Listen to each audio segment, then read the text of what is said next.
राकेश जसवानी, रायपुर छत्तीसगढ़ से, और आप देख रहे हैं हंगामा न्यूज़। इस वक्त हम महामाया मंदिर में मौजूद हैं, जहां पर महामाया देवी मंदिर सार्वजनिक न्यास रायपुर छत्तीसगढ़ द्वारा भारत राष्ट्र छत्तीसगढ़ राज्य रायपुर क्षेत्र की जनता की सुख समृद्धि और शांति के लिए श्री गुप्त नवरात्रि महोत्सव मनाया गया। यह महोत्सव 19 जनवरी से 27 जनवरी तक मनाया गया। श्रीमद् भगवत कथा का आयोजन एवं ज्ञान यज्ञ का आयोजन भी यहाँ पर किया गया। इस पूरे कार्यक्रम को मारुति नंदनाचार्य महाराज जी ने संबोधित किया। इनका प्रवचन सुनने के लिए रायपुर के और छत्तीसगढ़ के अलग अलग जगहों से काफी श्रद्धालुओं ने यहाँ पर अपनी उपस्थिति दर्ज कराई। इन तस्वीरों में आप लगातार देख सकते हैं कि किस तरीके से महाराज के श्रीमुख से वचन सुनने के लिए यहाँ पर श्रद्धालुओं का तांता इस वक्त लगा हुआ है। आइए ट्रस्ट के कुछ लोगों से आपको जोड़ते हैं और आगे की चर्चा करते हैं। बने रहिए हमारे साथ और देखते रहिए हंगामा न्यूज़। महामाया मंदिर में 7 दिवसीय भागवत कथा चल रही है। क्या कुछ पूरा अब तक का रहा है? श्री राज राजेश्वरी महामाया माता की जय। महामाया माता मंदिर पुरानी बस्ती रायपुर में स्थित है, जो राजधानी का सिद्ध प्रसिद्ध मंदिर है। प्राचीन महामाया मंदिर सार्वजनिक न्यास समिति के तत्वाधान में गुप्त नवरात्रि में 19 जनवरी से 26 जनवरी तक श्रीमद् भागवत ज्ञान यज्ञ महोत्सव का आयोजन किया गया। महामाया मंदिर न्यास समिति हर समय पर 4 नवरात्रि होते हैं, 2 नवरात्रि प्रत्यक्ष और 2 नवरात्रि गुप्त।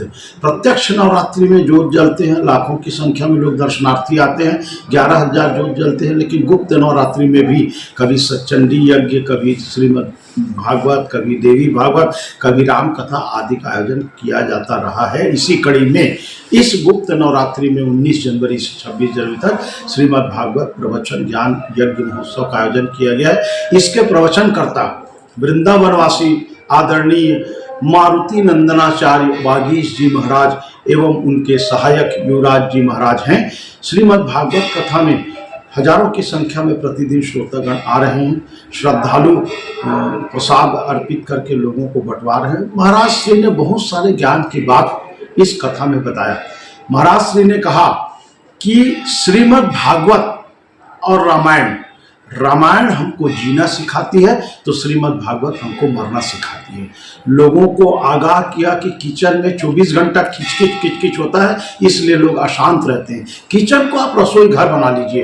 रस का अर्थ है कि रसोई घर में जो बनने वाला है वो रस है, और उसमें बनने वाले भोजन में तुलसी की पत्ती डाल दीजिए तो फिर वो भोजन नहीं बल्कि प्रसाद हो जाता है।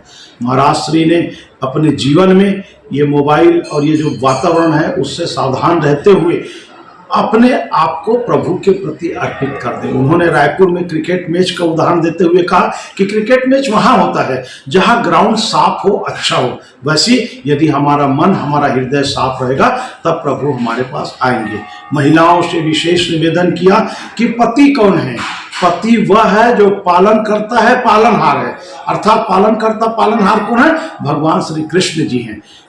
कृष्ण जी सबके पति हैं। बाकी ये जो कलयुग में पति हो तो कागज के पुतले हैं।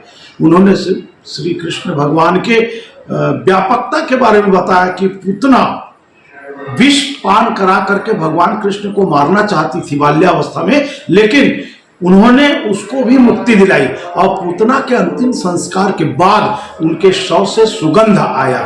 आप सभी श्रोतागण जाने कि शव को जलाने के बाद दुर्गंध आता है, पूतना के जलने के बाद सुगंध आया। इसका अर्थ यह है कि प्रभु जिसको स्पर्श कर दे, जिसके पास आ जाए, उसको मरने के बाद भी मुक्ति मिलती है, शांति मिलती है और शव में सुगंध आता है। कुल मिलाकर बहुत सफल और अच्छा श्रीमद् भागवत यज्ञ हुआ।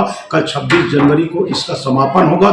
यज्ञ हवन और उसके बाद भंडारा का आयोजन किया गया है। छत्तीसगढ़ और रायपुर के श्रद्धालु जनों से मैं ये अपील करता हूं कि महामाया मंदिर न्यास समिति द्वारा आयोजित श्रीमद् भागवत के कारण रायपुर की जनता को मुक्ति मिल रही है, शांति मिल रही है और पुण्य फल का प्राप्त हो रहा है। महामाया मंदिर न्यास समिति के अध्यक्ष श्री व्यास नारायण तिवारी जी, कार्यक्रम के समन्वयक श्री चंद्रशेखर दुबे जी और आदरणीय विजय शंकर अग्रवाल जी और पूरे 13 ट्रस्टी और हमारे सब कार्यकर्ताओं के सहयोग से ये यज्ञ सफल हुआ। इस बात को मैं स्पष्ट कर सकता हूं। पंडित विजय कुमार झा, व्यवस्थापक महामाया मंदिर न्यास समिति रायपुर।